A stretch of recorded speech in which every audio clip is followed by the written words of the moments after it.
room was decorated with glossy catalogs and event brochures Serena had scattered across the coffee table. She spoke with the confidence of someone who had already made up her mind. "It's only $50,000, Eliza. For a woman like you, that's nothing." Eliza, sitting quietly in her favorite armchair, shook her head. "It's not about the money, Serena. It's about principle. No birthday party should cost that much." Her refusal was met with a piercing silence. Serena's smile vanished, replaced by a look of cold fury. In one sudden motion, she raised her hand and struck Eliza across the face. The sound of the slap echoed through the room like a gunshot. Ryan, who had been lounging on the sofa with his phone, didn't flinch. Instead of defending his mother, he leaned forward, his voice dripping with disdain. "You really are a selfish old woman. You've lived in this house long enough. Maybe it's time you pack up your things and leave." Eliza blinked, her cheek stinging, but her eyes remained calm. She looked at Ryan, her only son, the child she had once cradled in her arms, and searched for any trace of the boy she had loved so dearly. All she saw was contempt. "Leave my house?" she repeated slowly, as if testing the weight of his words. Ryan sneered. "Don't play games, Mother. Everything you have is because of me and Serena. Don't forget, I know where your money is. If you don't cooperate, I'll make sure every last cent in your account disappears." Serena crossed her arms triumphantly, as though the outcome had already been decided. To her, Eliza was nothing more than an obstacle, a stubborn old woman standing in the way of luxury. For a moment, the room seemed frozen in time. The mother betrayed by her son, the daughter-in-law gloating, the tension so sharp it could cut glass. Anyone else might have cried, begged, or pleaded for mercy. But Eliza did none of those things. Instead, she straightened in her chair, her lips curving into a faint smile. Her cheek was still red from the slap, but her eyes glimmered with something neither Ryan nor Serena could understand. Anticipation. "I see," she said softly, almost to herself. "So this is the day I've been waiting for." The words confused them. Serena frowned and Ryan scoffed, but Eliza's smile only deepened. She knew something they didn't, and in that moment, she realized the balance of power was already beginning to shift. That night, after Serena's slap and Ryan's threats still echoed in her ears, Eliza sat alone in her bedroom. The sting on her cheek had faded, but the sting in her heart remained sharp. She opened her dresser drawer and pulled out a worn leather notebook, the one she had kept hidden for years. Within its pages were not dreams or poems, but meticulous records. Every payment she had made, every sacrifice, every receipt that proved just how much she had carried her son's family on her back. Her handwriting, neat but pressed with quiet anger, told a story Ryan and Serena had long forgotten. For 30 years, Eliza had worked 2 jobs, morning shifts at the local diner, evening shifts as a hospital aide. She had missed family dinners, holidays, and birthdays, pouring her life into savings. 5 years ago, when Ryan and Serena claimed they were struggling, she had stepped in without hesitation. The house they lived in, paid for with her blood and sweat, the shiny SUV Serena flaunted on social media, Eliza's signature was on the loan. The endless credit card bills from shopping sprees and vacations, she had quietly cleared them, one by one. At first, she told herself it was love, a mother's duty. But love curdled into something darker the night she passed the kitchen and overheard them whispering. Serena's voice was cold, practical. "If we get her into Sunset Manor, we'll have full access to everything. The doctor just has to say she's slipping. Dementia is easy to fake if you play it right." Ryan had chuckled, a sound that made Eliza's blood run cold. "Yeah, once she's declared incompetent, the house, the accounts, all ours. She's lived long enough. Time she handed it over." Eliza had frozen in the hallway, clutching the wall to steady herself. Her son, the boy she had raised alone after her husband Michael's death, was plotting to lock her away like she was some burden, some old piece of furniture to be moved out of sight. That was the night Eliza stopped being a victim. She didn't scream. She didn't confront them. She smiled at breakfast the next morning as if she had heard nothing at all. But inside, a quiet fire had been lit. She realized Ryan and Serena saw her kindness as weakness. They thought her love made her blind. They were wrong. For 6 months, Eliza became an actress in her own home. She played the role of the fragile, aging mother, forgetful, timid, even grateful when Serena barked orders at her. Meanwhile, behind closed doors, she was orchestrating every detail of her plan. She met secretly with a financial advisor at a small bank across town. She asked careful questions about trusts, transfers, and secure accounts. She researched property sales, contacting a discreet real estate investor who agreed to handle everything quietly. She gathered her documents, her deeds, her proof of ownership, storing copies in a fireproof box under her bed. Every move was deliberate, every step rehearsed. Eliza knew Ryan and Serena were watching her, waiting for the right moment to declare her unfit. What they didn't know was that she was preparing to vanish from their grasp entirely, leaving them with nothing but dust and empty promises. By the end of those 6 months, her plan was complete. The trap was set. All she had to do was wait for the right moment to spring it. And when it came, it would not be Eliza who was powerless. For 6 months, Eliza played her part perfectly. Quiet, compliant, even fragile.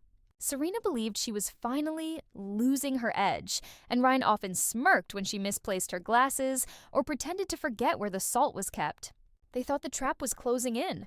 They had no idea the real trap was theirs. When the moment came, Eliza moved with precision. The first step was the house. On paper, it had always been hers alone. Ryan's name was never on the deed. She contacted a discreet real estate investment company, men in pressed suits who understood the value of secrecy. The transaction took place in a quiet office downtown, far from Ryan and Serena's watchful eyes. The papers slid across the desk, her pen glided smoothly, and with one signature, the foundation of Ryan and Serena's security crumbled. They didn't even hear the walls shake. Next came the money. Eliza walked into a small, unassuming bank branch across town, a place neither Ryan nor Serena would ever think to look. She opened a new account under her name alone, transferring every cent she had. The teller smiled kindly at her, never knowing the weight of betrayal that made Eliza's hands tremble as she signed the forms. When the transfer was complete, Eliza returned home and logged into her old account, the one Ryan always bragged he could drain dry if she ever crossed him. A bitter smile tugged at her lips as she checked the balance. $12.37. Enough for a single modest meal. Enough to make Ryan believe he was seconds away from power, only to discover ashes. She sat in her bedroom that evening, the house unnervingly quiet, and opened her cedar jewelry box. Inside lay the two most precious items she refused to leave behind: Michael's wedding band, worn smooth from years of devotion, and the delicate silver locket with a photo of Ryan as a boy. His cheeks chubby, his smile innocent, his eyes still full of love for his mother.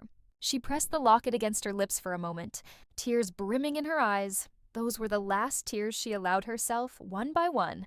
She packed her belongings with steady hands. Not the frantic movements of someone escaping, but the deliberate care of a woman closing a chapter. Clothes folded neatly. Important documents secured. Memories distilled down to a small suitcase and a box of keepsakes. When the final night came, Eliza stood at the threshold of the house she had sacrificed everything to build. She let her hand rest on the doorframe, remembering the laughter, the meals, the Christmas mornings when Ryan was still a boy running through the halls. Then she remembered Serena's slap, Ryan's threats, and the whispered plans to lock her away. The weight of sorrow lifted. For the first time in 5 years, her heart felt light. She turned the key, locked the door, and walked away without looking back. The apartment on Maple Street was nothing grand, but to Eliza, it felt like paradise. The walls were freshly painted a soft cream, the wooden floors smelled faintly of polish, and the window overlooked a quiet row of maple trees, their leaves beginning to turn gold with the season. For the first time in years, she felt the weight of silence that was peaceful, not hostile. Her landlord, Ms. Lee, a woman in her 60s with kind eyes, helped her settle in. "You'll like it here," she said warmly.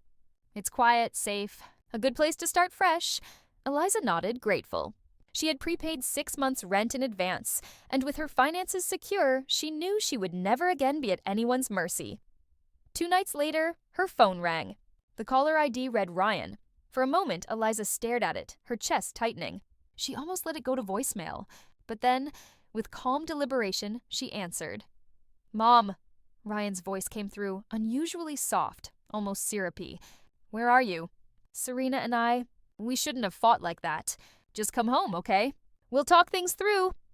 Eliza held the phone to her ear, but said nothing for a long moment. She could hear Serena in the background, her voice sharp, hissing words Ryan tried to muffle with his hand over the receiver. The act was transparent. They weren't calling out of love. They were calling because they needed her. Finally, Eliza spoke, her tone even, almost casual. "I sold the house, Ryan."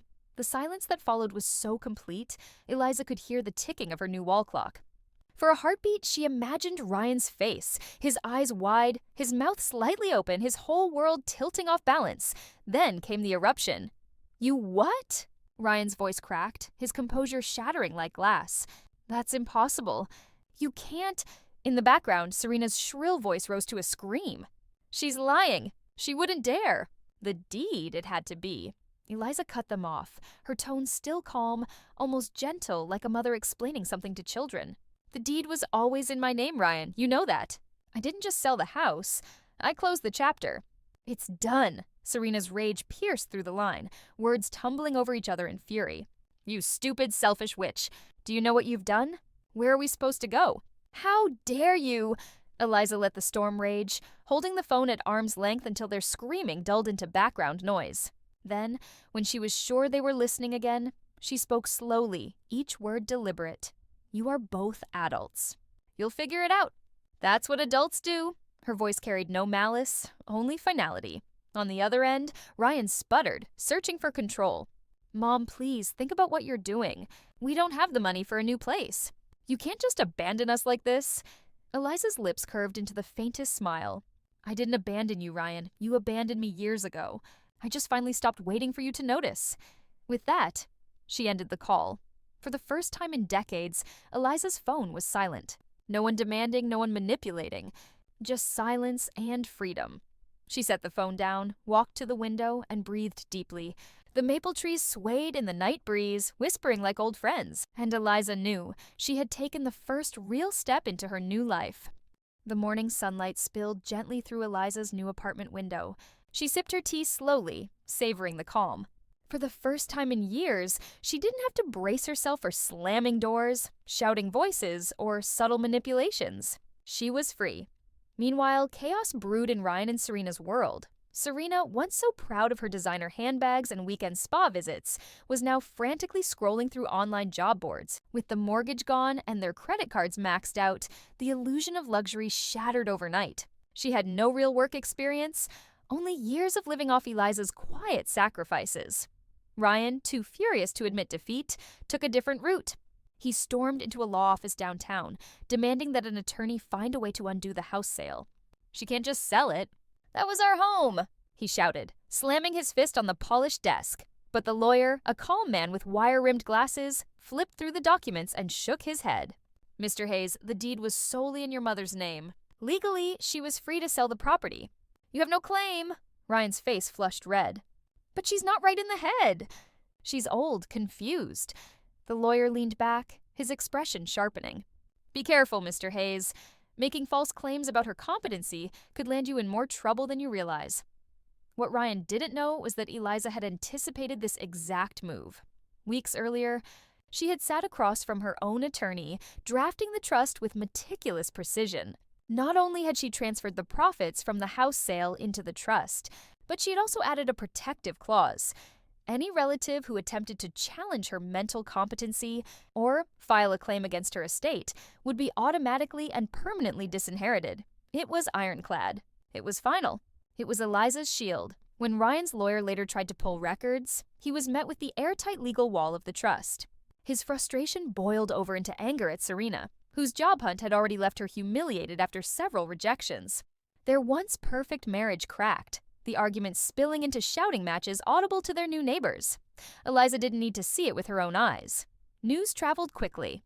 One evening, her phone buzzed with a call from Patricia, her old neighbor from Maple Lane. "Eliza, I thought you'd want to know. Ryan and Serena had to move into one of those duplexes near the old train yard. Serena was yelling at him in the street yesterday. It was embarrassing." Another message came from Monica, another neighbor who had once pitied Eliza. "They're fighting all the time now. It's a shame. But honestly, no one's surprised. You always deserved better." Eliza set the phone down, her heart calm. She didn't rejoice in their suffering, but she felt no guilt either. Every consequence was one they had chosen, step by step, by their own greed and cruelty. She turned her gaze toward the small safe in the corner of her apartment. Inside lay the trust documents, her late husband Michael's wedding band, and the locket with Ryan's childhood picture. Her treasures, her protection, and her reminder that she had not been broken, only tested. The calls began less frequent, but no less manipulative. At first, Serena's voice was sharp, spitting venom, accusing Eliza of destroying their lives. When that didn't work, the tone shifted, syrupy sweet, laced with desperation. "Eliza," Serena said one evening, her words rehearsed, brittle. "We're sorry. We shouldn't have slapped you. We shouldn't have said those things. Please, if you just help us this once, we'll pay you back every cent." Eliza sat by her small kitchen table, the phone pressed to her ear, her eyes fixed on the steam curling from her teacup. Her silence stretched so long that Serena grew anxious. Finally, Eliza answered, her voice cold but steady. "You didn't lose everything because of one argument, Serena. You lost everything because you disrespected me for 5 years. That wasn't a mistake. That was who you are." There was no anger in her tone, only a truth Serena had never been forced to hear. Serena stammered, tried to argue, then hung up. 2 nights later, the phone rang again. This time, it was Ryan. His voice was low, uncharacteristically fragile. "Mom, it's me. I miss you." Eliza closed her eyes, and for a moment, the sound of her little boy's laughter echoed in her memory. Ryan running barefoot across the lawn, Ryan clutching her hand on his first day of school, Ryan hugging her after his father's funeral. For the first time in months, her heart ached, not from betrayal, but from the ghost of love. "I miss you." Did he mean her, the mother who had sacrificed everything for him? Or did he miss the bank account that had always saved him when life got hard? Eliza couldn't be sure. She wanted to believe him. She wanted to hear the sincerity that used to come so naturally when he was a boy. But too many years of manipulation echoed louder than his words. She looked at the phone, her thumb hovering over the screen. And then, with deliberate slowness, she placed it face down on the table. This time, she chose silence, not out of cruelty, but out of self-preservation. She needed space, not to decide whether Ryan deserved her forgiveness, but whether she was ready to risk her peace again. That night, Eliza climbed into bed and lay awake for a long time, staring at the ceiling. The phone sat quietly on her nightstand, its screen dark. For the first time, the silence didn't feel like abandonment. It felt like power. 3 months had passed since Eliza had walked away from her old house, her old burdens, and the chains of betrayal. Each morning now felt different. Lighter, freer, filled with possibilities she hadn't allowed herself to imagine in decades. Her small Maple Street apartment, once bare and unfamiliar, had slowly transformed into a sanctuary. A vase of fresh daisies always brightened the kitchen table, and sunlight filtered through sheer curtains she had chosen herself. For the first time in years, every detail in her home reflected her choices, not compromises made for others. At the community center, she enrolled in a watercolor painting class. On her first day, she had been nervous, an elderly woman surrounded by strangers, holding a brush with trembling fingers. But within minutes, she found herself immersed in the gentle strokes of color, watching blues and greens bleed together like memories reshaped on paper. Her classmates quickly became more than acquaintances. Teresa, a patient schoolteacher with an easy laugh, encouraged her when her first attempts looked messy. Louise, a retired nurse, shared stories about her travels, her voice always brimming with warmth. Walter, a widower with kind eyes, often joked about how his paintings resembled kindergarten art, drawing laughter from the group. And Sophia, a young mother reclaiming time for herself, reminded Eliza of the joy of rediscovering life's small wonders. Together, they planned a beach trip. The simple thought of it, packing sunscreen, walking barefoot in the sand, sketching the horizon as the waves crashed, felt like a dream Eliza had long buried under duty and sacrifice. For 15 years, her life had revolved around serving her children's needs, never her own. Now, she was learning to serve her spirit. One afternoon, as she sat by her easel, Eliza dipped her brush into a vibrant shade of turquoise. The color bloomed across the paper like the sea itself, vast and untamed. She paused, smiling to herself. It struck her that the painting wasn't just art. It was a reflection of her new life. A life no longer defined by fear, obligation, or betrayal, but by peace, independence, and the courage to start anew. Her keepsakes, Michael's wedding ring and Ryan's childhood locket, still rested safely in her drawer. She did not look at them every day anymore, nor did she need to. They were reminders of love both lost and complicated, but no longer chains holding her down. As the months unfolded, Eliza discovered something she had once believed impossible: happiness without permission, and in that discovery, she realized a truth brighter than any inheritance, stronger than any betrayal.